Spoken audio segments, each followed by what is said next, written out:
I was researching anesthesia. That's all. The history of ether, the first documented surgical use. Massachusetts General Hospital, 1846. A footnote investigation. The kind you start on a Tuesday afternoon and expect to finish by Thursday. I never finished it. Because somewhere between pulling the original floor plans for the MGH Surgical Amphitheater and cross-referencing them with 3 other pre-1880 hospitals, I found something that has no business being there. A geometric pattern, repeated, precisely, across institutions that had no contact with each other in countries that were barely communicating, built by architects whose names appear in no shared record. 34 hospitals, same shape, same ratio, same materials, zero explanation. Here is what the official history of medicine tells us. Early hospitals were primitive places built by well-meaning but scientifically limited people who didn't yet understand germ theory, didn't yet understand infection, and built their surgical spaces accordingly. Rough, functional, improvised, that's the version we've been handed. Now look at the actual blueprints. The surgical amphitheater at Massachusetts General, the room where modern anesthesia was born, is a perfect acoustic ellipse. Not approximately elliptical, geometrically precise, and the ceiling height of that room is exactly 2.3 times the width of the floor at its widest point. Remember that number? 2.3, it will come back. I pulled the plans for the Charité in Berlin, founded 1710. Different country, different century, different architects. The octagonal anteroom attached to its primary ward has a ceiling height that is, you already know, 2.3 times the room's width. I pulled the Hôtel Dieu in Paris, rebuilt 1772. The Pennsylvania Hospital in Philadelphia, founded 1751. The same ratio every time, across 4 nations and 170 years of construction. It's like finding the same fingerprint in 34 different crime scenes in cities that had never heard of each other. Either these architects independently derived a precise acoustic ratio that the mathematics of their era could not yet formally describe, or they were all working from something we haven't been told about. There is no third option, and here is the question that has not let me sleep since I first noticed this. These rooms were built for hospitals. The patients inside them were unconscious. The surgeons inside them narrated nothing. So who exactly was the acoustic precision designed for? We'll get to that answer, but first we need to look at what's underneath the floors of a London hospital that has been operating since 1123 and what the preservation architects found there that nobody can explain. Shift your gaze from Boston to London, because what preservation architects found beneath the floors of St. Bartholomew's Hospital makes the acoustic geometry look like a warm-up act. St. Bartholomew's, founded 1123, the oldest hospital in the world, still operating on its original site.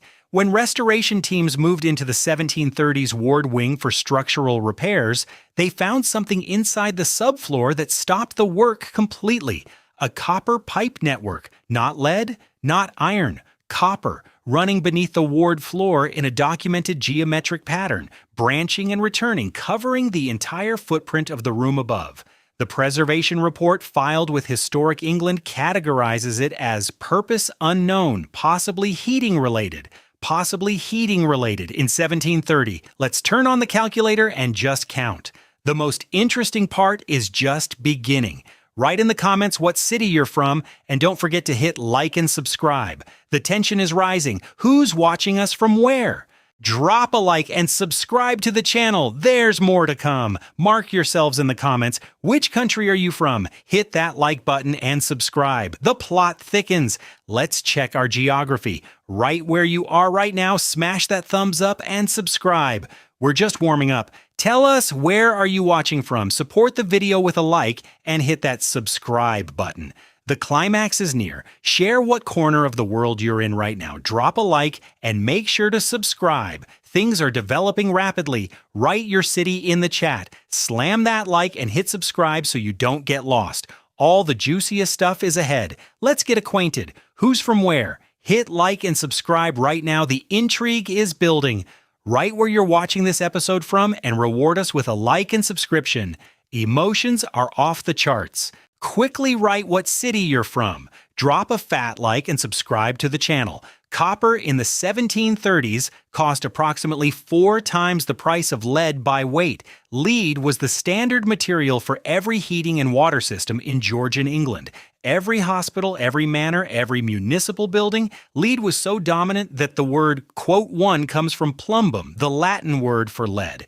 So when someone in 1730 chose to run copper instead of lead beneath an entire hospital ward floor, they spent 4 times the necessary budget on a material that offered zero advantage for heating. Zero, unless heating wasn't the purpose. Here is what copper does that lead does not. Copper conducts electrical charge. Copper resonates at specific frequencies without degrading the signal. Copper does not corrode when exposed to sustained low-frequency vibration. Lead does all 3 of these things poorly. If you were building a system designed to transmit or amplify something, not water, not heat, something else, copper is the correct choice. Lead is the wrong one. Do you seriously believe that architects in 1730 spent 4 times the budget on the wrong material by accident? The pipes have no documented terminus. They begin beneath the ward floor, run their geometric pattern, and end. No connection to any water source, no connection to any heating apparatus. They simply exist, precisely laid, expensive, and attached to nothing we can identify. It's like finding fiber optic cable beneath a medieval monastery. The infrastructure is there. The technology it implies, officially, is not.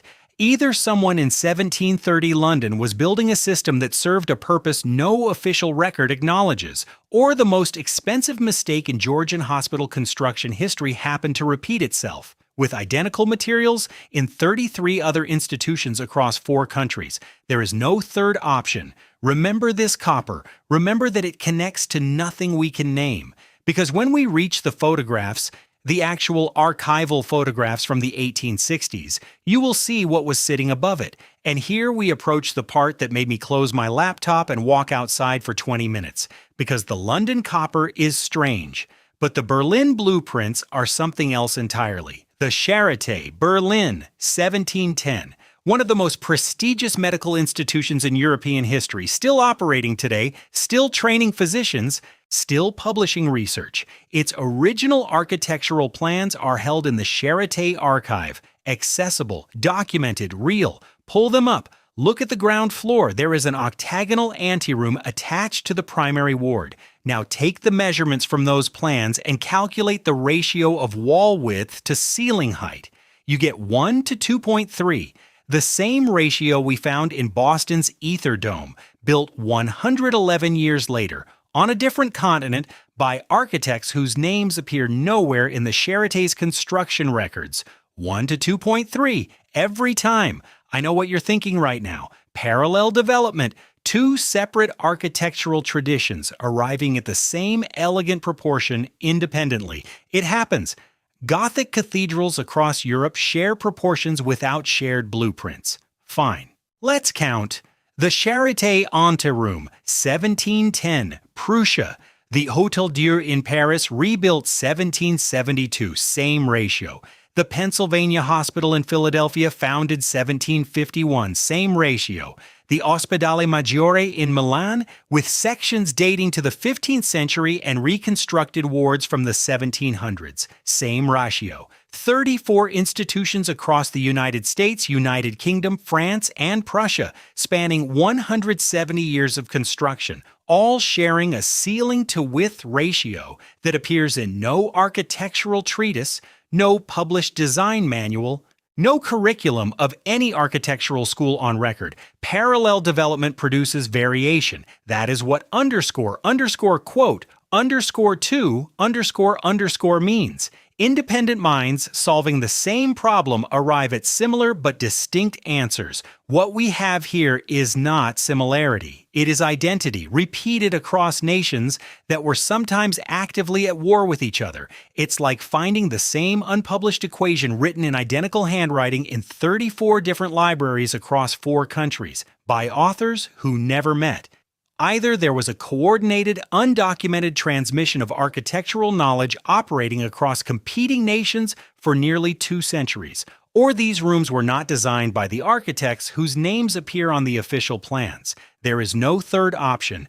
And we haven't yet addressed the most disorienting detail of all, the Charité Anteroom, the Hôtel Dieu chamber, the Philadelphia room. None of them were primary surgical spaces. They were antechambers, preparation rooms, rooms you pass through on the way to somewhere else. What were they preparing patients for? We'll get to that. But first, the photographs.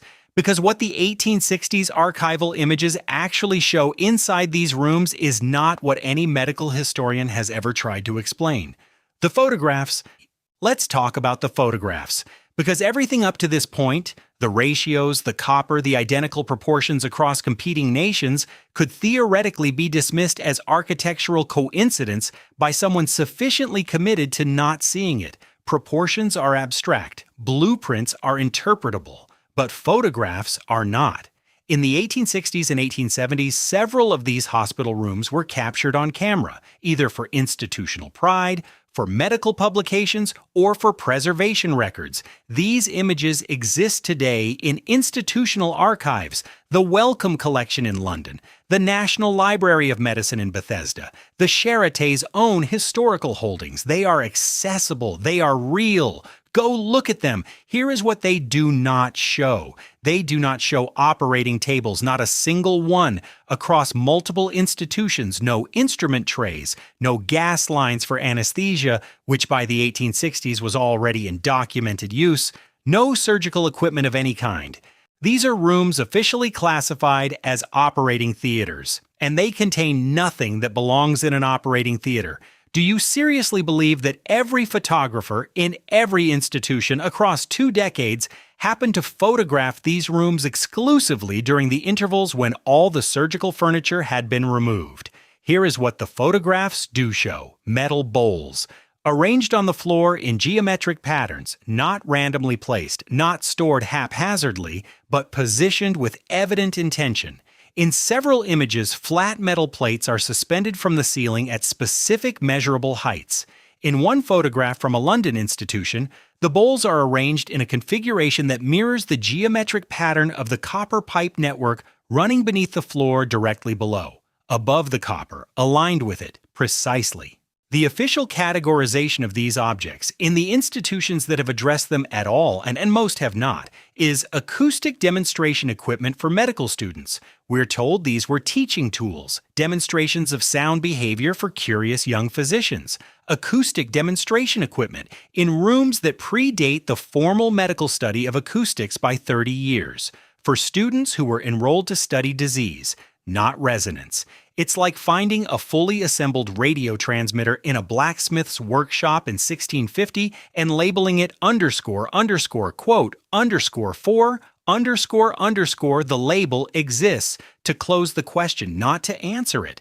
Either these institutions were conducting acoustic research so advanced it preceded the published science by 3 decades and left no written record of doing so, or the bowls and plates were not demonstration equipment at all. There is no third option. This is not ambiguity. This is evidence of a function that someone at some point decided not to document. And now we need to talk about when that decision was made, because the timing is not random, not even close. Let's return to the timeline. Because the timing of what happened next is the most precise thing in this entire investigation, and precision, when it appears where it shouldn't, is always worth examining. Between 1880 and 1910, these rooms were closed, not renovated, not modernized, not repurposed in the ordinary sense of that word, sealed. The circular rooms, the octagonal antechambers, the rooms with the 2.3 ratio and the copper infrastructure across all 34 institutions in all 4 countries within the same 30-year window, they were converted to storage, subdivided into administrative offices, or simply walled off behind new construction. 30 years, 34 institutions, 4 countries, 1 outcome. Now look at what else happened in that same window. In 1876, Robert Koch identified the anthrax bacillus and established the germ theory of disease on a rigorous experimental footing. In 1878, Louis Pasteur published his work on fermentation and microbial causation. By 1885, germ theory was being institutionalized across European and American medical schools as the new foundational framework, the official story of what disease is and how it works. We're told the rooms were simply updated as medicine modernized. Old spaces repurposed for a new era. Sounds reasonable. Until you ask which rooms were repurposed. Surgical wards from the same era, updated and kept operating. Pharmacy rooms, updated. Administrative offices, updated. Dissection theaters, updated. Every category of pre-1880 hospital space was modernized and continued functioning. Every category except one. The circular rooms, the octagonal rooms, the rooms with the copper and the ratio, those were not updated, they were sealed. You do not seal a room that has simply become outdated. You update it, you repurpose it openly, with documentation, with conversion records, with new function labels on institutional floor plans. We have all of that paperwork for every other category of room in every one of these 34 hospitals. For these specific rooms, the paperwork either doesn't exist or describes the conversion in the vaguest possible language. Quote 5, quote 6, quote 7. It's like finding that every library in a city threw away the same chapter from the same book in the same decade, and the official explanation is routine collection management. Either the closure of these rooms was an uncoordinated global coincidence that happened to align perfectly with a paradigm shift in medical science, or the paradigm shift and the closures were connected, one making the other necessary. There is no third option.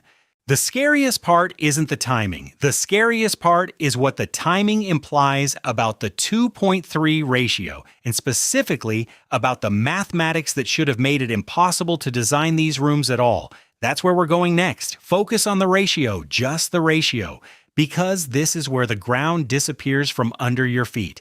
The 2.3 ceiling to width proportion is not arbitrary.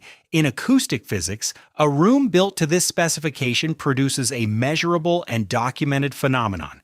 Low-frequency sound waves generated at floor level do not dissipate normally. They circulate, they accumulate at the center of the room, building to an amplitude measurably higher than at the walls. Not slightly higher, significantly higher. This is not a theory. It is a calculable, reproducible physical property that any acoustics engineer can verify today. The question is not whether the builders knew this. The question is how. Hermann von Helmholtz published his foundational work on acoustic resonance in 1863. His resonance theory, the mathematical framework that allows us to calculate exactly what a room of specific proportions will do to a sound wave, was the first formal description of these principles in scientific literature. Before 1863, this mathematics did not exist in any published form. The Pennsylvania Hospital was built in 1751. That is 112 years before Helmholtz. The Charité Anteroom was designed in 1710. That is 153 years before Helmholtz. Let's count what that means. To calculate the precise room dimensions required to produce low-frequency accumulation at center, you need wave propagation mathematics, you need frequency-to-wavelength conversion formulas, and you need empirical data on how specific materials, copper, stone, plaster, interact with those frequencies. Helmholtz spent years developing this framework. It required calculus, experimental apparatus, and a research program. And yet the builders of 1710 Berlin got the number right to 2 decimal places. How does that happen? We're told, when we're told anything at all, that early architects worked empirically, by trial and error, by ear, by accumulated craft tradition. Fine. But trial and error produces variation. Craft tradition produces regional styles. What we have here is a single precise number, reproduced identically across 4 countries and 170 years, by builders who left no record of the experiments that would have been required to derive it. It's like finding a perfect calculation of the speed of light scratched into a Roman aqueduct. The number is correct. The tools to calculate it didn't exist yet. Either there was a body of acoustic knowledge operating in pre-Enlightenment Europe that was never written down, never published, and never survived into any archive we can access, or the ratio was not derived by the architects at all. It was transmitted to them from a source that already knew it. There is no third option. And we haven't yet asked the most unsettling question of all. What precisely was this accumulated low-frequency energy at room center supposed to do? Ask yourself what low-frequency sound does to a human body, not to a room, to a body inside the room. This is documented physiology, not speculation. Low-frequency sound waves, specifically in the range of 7 to 19 Hz, interact with human tissue in measurable ways. At 18 Hz, the human eyeball resonates. At 12 Hz, sustained exposure produces documented alterations in cognitive state, disorientation, heightened suggestibility, what researchers describe as a dissolution of the boundary between self and environment. At 7 Hz, the frequency aligns with the brain's own theta wave patterns, the electrical rhythm associated with deep trance states, and the threshold between waking and unconscious experience. None of this is fringe science. These effects have been studied by institutions including NASA and the UK's National Physical Laboratory. The research exists. It is simply not discussed in the context of pre-1880 hospital architecture. Now place a human body at the center of a room with a 2.3 ceiling-to-width ratio. Low-frequency sound generated at floor level by, for instance, metal bowls of specific sizes struck in a specific sequence, accumulates precisely at that center point. The copper pipe network beneath the floor conducts and sustains the vibration, preventing dissipation into the ground. The stone walls, sealed with the specific plaster compounds documented in the Charité and Pennsylvania Hospital construction records, reflect rather than absorb. The body at the center receives a concentrated, sustained, geometrically focused field of low-frequency energy. What does that do to a person? We're told these were operating rooms. We're told patients were brought here for surgery, but surgery requires stillness, precision, sharp instruments, and a body that is chemically sedated. Surgery does not require a geometrically focused acoustic field. Surgery does not require copper-lined subfloors. Surgery does not require a room whose every proportion is calculated to accumulate energy at its center. Do you seriously believe that all of this infrastructure, the copper, the ratio, the bowls, the suspended plates, was coincidental to the surgical function? It's like finding a concert hall inside a factory and being told the acoustics were accidental. Either these rooms were designed to produce a specific physiological effect in a human body placed at their center, or the most elaborately over-engineered coincidence in architectural history repeated itself identically across 34 institutions. There is no third option. And here is what makes this thought genuinely cold. The patients brought into these rooms had no say. They were ill, they were dependent, they were placed at the center of a system whose purpose was never written down, and we are only now, 150 years later, beginning to read what the architecture itself recorded. We haven't yet talked about who authorized this. Across all 4 countries, simultaneously, look at the governance structure because someone built these rooms, someone approved the budgets, someone specified the copper instead of lead, the octagonal geometry instead of rectangular, the precise ceiling height instead of a standard proportion. That someone left a paper trail, and the trail leads somewhere that official medical history has never followed. Take the founding charters of these 34 institutions, not the architectural records, the governance documents. The Pennsylvania Hospital, founded 1751, was chartered under a board that included members of the American Philosophical Society, Benjamin Franklin's organization, explicitly dedicated to the pursuit of knowledge that crossed disciplinary boundaries. The Charité in Berlin operated under direct Prussian royal patronage from its founding in 1710, with oversight committees that included members of the Berlin Academy of Sciences. The Hôtel Dieu in Paris answered to a governing body with documented connections to the Académie Royale des Sciences. St. Bartholomew's in London maintained formal relationships with the Royal Society from the late 17th century onward. We see scientific academies, we see royal patronage, we see the same institutional fingerprints across all 4 countries, on every hospital that contains one of these rooms. Now ask, what did these academies have in common? Every one of them was engaged in the 17th and 18th centuries in research programs that official history now classifies as proto-scientific or philosophical. Investigations into the relationship between sound, matter, and the human body. The Royal Society's early proceedings contain papers on acoustic effects on living tissue. The Berlin Academy published monographs on vibrational phenomena in the 1720s. The Académie Royale conducted formal experiments on resonance and its physiological effects throughout the 1740s.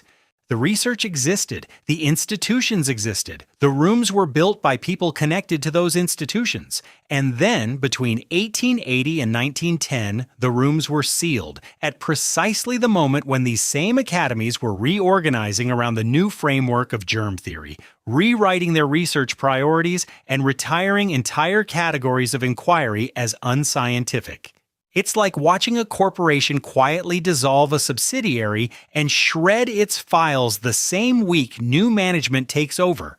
The timing is not coincidental. The timing is operational. Either the most powerful scientific institutions in 4 countries independently and simultaneously decided that their own acoustic research programs were worthless and sealed the physical spaces dedicated to them without a word of documentation, or the closure was coordinated, and the coordination happened at a level above the hospitals themselves. There is no third option. This is not a collection of architectural anomalies anymore. This is a system, a designed, funded, institutionally protected system that operated for 170 years and was dismantled in 30. What was it doing for those 170 years? The math will tell us, and the math is the most troubling part of all. Let's turn on the calculator, finally, because we've been building toward this number and it's time to face it directly. 34 confirmed hospitals, each containing at minimum 1 room of the specific type we've described. Each room requiring at construction the following: geometric precision to achieve the 2.3 ratio within a tolerance of less than 2%, copper infrastructure at 4 times the cost of standard materials, and acoustic calibration that, as we've established, required mathematics that officially did not exist yet. Let's price this out in contemporary terms. A copper subfloor network of the scale documented at St. Bartholomew's, adjusted for 18th century labor and material costs, represents an expenditure equivalent to roughly $2.3 million in today's currency. For 1 room, in 1 hospital, multiply that by 34 institutions. You arrive at the equivalent of $78 million in today's money, spent specifically and exclusively on infrastructure, whose official purpose remains unknown, possibly heating related. $78 million on heating infrastructure. That wasn't connected to any heat source. Who authorizes that? Who sits in a budget meeting across 4 countries and 4 centuries and signs off on $78 million worth of copper pipe that nobody can officially explain? The answer is not, quote, 10. The answer is that somebody noticed and somebody decided the expenditure was justified by a purpose that never made it into the written record. Now zoom out. 34 confirmed hospitals is not the complete count. It is the count of institutions where I was able to access original blueprints, preservation records, or archival photographs sufficient to confirm the pattern. The actual number of pre-1880 hospitals built under the governance structures we identified, royal academies, philosophical societies, state scientific bodies, is closer to 340 across Europe and North America. If even 20% of those contain the same room type, we're looking at 68 installations at $2.3 million each. That is $156 million in unexplained copper infrastructure alone, before we account for the geometric construction precision, the acoustic calibration, or the institutional knowledge required to maintain these systems across 170 years of operation. This is not an architectural quirk. This is a budget line. Somewhere this was a funded program. It's like discovering that every major government in the world quietly spent a century building the same unmarked room in the same unmarked building, and the only record that they existed is the rooms themselves. Either this was the most expensive and most consistent architectural accident in human history, or it was deliberate, funded, and protected by the same institutions that later sealed every trace of it. The loops we opened at the beginning of this investigation are closing now. The acoustic design, the copper, the ratio, the sealing, they are not separate mysteries, they are one system.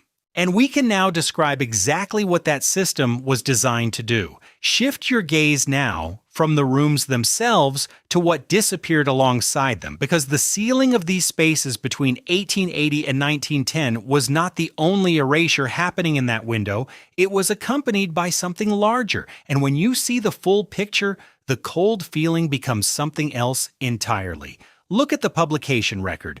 Between 1700 and 1879, the proceedings of the Royal Society, the Berlin Academy, and the Académie Royale des Sciences contain a combined total of 847 published papers touching on the physiological effects of sound, vibration, and resonance on living tissue. We're talking about serious institutional science, funded, peer-reviewed by the standards of the era, published in the most prestigious venues available. 847 papers in 179 years. That is nearly 5 per year, continuously across 3 of the most powerful scientific bodies in the world. After 1880, that number collapses. Not gradually, not through a slow shift in research priorities. It collapses to near zero within a single decade. By 1895, this entire category of inquiry has effectively vanished from the proceedings of all 3 institutions simultaneously. How does a research tradition spanning 179 years and 847 papers simply stop? We're told that science self-corrects, that unproductive lines of inquiry are naturally abandoned as better frameworks emerge. Germ theory arrived, cellular biology arrived, the field moved forward, the acoustic research was simply superseded, but superseded research leaves a trail. It leaves refutation papers, critical reviews, summary dismissals. When phlogiston theory was abandoned in the 1780s, chemistry produced dozens of papers explaining precisely why it failed. When vitalism collapsed in the 19th century, biology documented the transition exhaustively. The acoustic physiological research didn't get refuted. It got erased. No critical papers, no formal dismissals, no summary of what had been tried and found wanting. It simply ceased to appear, and as if the entire research program had been quietly instructed to stop. It's like finding that every cookbook published before 1880 contained a specific recipe, and then discovering that every cookbook published after 1880 omits it entirely, with no explanation, no substitution, and no acknowledgement that the recipe ever existed. Either 847 papers of institutional science were collectively judged worthless by every major academy simultaneously without a single published explanation of why, or the instruction to stop came from somewhere above the academies. There is no third option. We see the rooms sealed. We see the research terminated. We see the copper infrastructure labeled purpose unknown. We see the photographs mislabeled. We see the ratio unexplained. We see a system being dismantled carefully, completely, and almost successfully. Almost. Because the rooms are still there, behind the drywall, beneath the dropped ceilings, and what they contain has not changed. And here we come to the fact that doesn't fit in the head at all. Not the copper, not the ratio, not the 847 vanished papers. This. In 2019, a structural renovation team working inside Massachusetts General Hospital, the same building where this investigation began, the building with the ether dome, the building where modern anesthesia was born in 1846, broke through a section of wall that had been sealed since approximately 1890. Behind it, they found a room, octagonal, intact, untouched for 130 years. The preservation report, filed with the Massachusetts Historical Commission and publicly accessible, describes what the team found inside. Stone walls with an intact plaster finish containing a high copper oxide content, a floor with visible geometric inlay patterns consistent with acoustic positioning markers, and ceiling height measurements that, when calculated against the room's width, produce a ratio of 1 to 2.3, the same ratio, in a room nobody had entered since 1890. In the same hospital where we started. Feel that. The room was sealed the year after Pasteur's germ theory became institutionally dominant in American medicine. It sat untouched for 130 years, and when the wall finally came down, everything was exactly as it had been left. The copper still in the plaster, the geometry still precise, the proportions still exact. The copper does not corrode. That is why they used copper. Whatever this room was designed to do, it was designed to still be capable of doing it a century later. Who in their right mind builds infrastructure intended to function across centuries in a hospital room without writing down what it's for? Let's count what we now have. We have 34 confirmed rooms across 4 countries. We have a ratio derived before its mathematics existed. We have copper infrastructure with no documented purpose. We have 847 papers of institutional research that vanished in a decade. We have photographs showing equipment that predates the science it implies. We have a 30-year coordinated closure across competing nations. And we have a sealed room opened in 2019 that is still structurally, materially, geometrically operational. It's like finding a switched-off machine in a locked room and realizing slowly that nobody ever removed the power source. Either every element of this pattern is an independent coincidence that happens to point in the same direction, or we have been living for 150 years inside the deliberate blind spot of a history that was written to exclude exactly this. There is no third option. The rooms are not historical artifacts. They are not curiosities. They are infrastructure. Functional, precise, expensive infrastructure for a purpose that the official history of medicine has never named. And that is the question we carry with us into the final part of this investigation. We started in Boston, a Tuesday afternoon, a footnote about anesthesia that led to a floor plan that didn't make sense.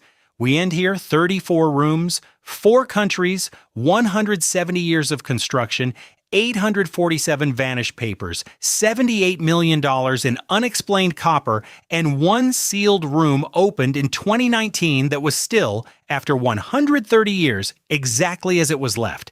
The investigation doesn't close. It opens, because the question was never really about architecture. The question is about what we've been told medicine is and what it may have also been, quietly, expensively, precisely, before the official story was written and the rooms were sealed behind it. We walk into hospitals today and we feel on some level that we understand them. We know what they're for. We know their logic. We trust their walls. But the walls remember things the records don't. The copper is still in the plaster of that MGH room. The 2.3 ratio is still in the geometry of the Charité anteroom. The geometric inlay is still in the floor of a room that nobody entered for 130 years. These are not historical remnants. They are a message from people who built with extraordinary precision and extraordinary expense for a purpose they never wrote down. In institutions we still trust with our lives. What were they doing to the human body in those rooms? What did they know about sound and tissue and the space between waking and unconscious experience that we have spent 150 years not asking about?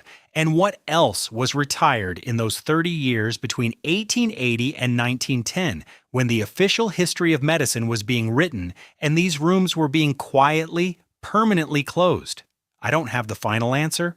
I'm not certain anyone does, but the next time you walk into a hospital built before 1880, and many of them are still standing, still operating, still receiving patients, look up, count the walls, notice the shape of the ceiling, ask yourself whether the room you're standing in is the room that appears on the official floor plan, and ask yourself what might be directly behind the wall you're leaning against. We're waking up to the shape of what we weren't told, not with outrage, with something quieter and more unsettling than outrage, with the feeling of a person who has looked at a familiar thing too closely and cannot make it look familiar again. This investigation is not finished.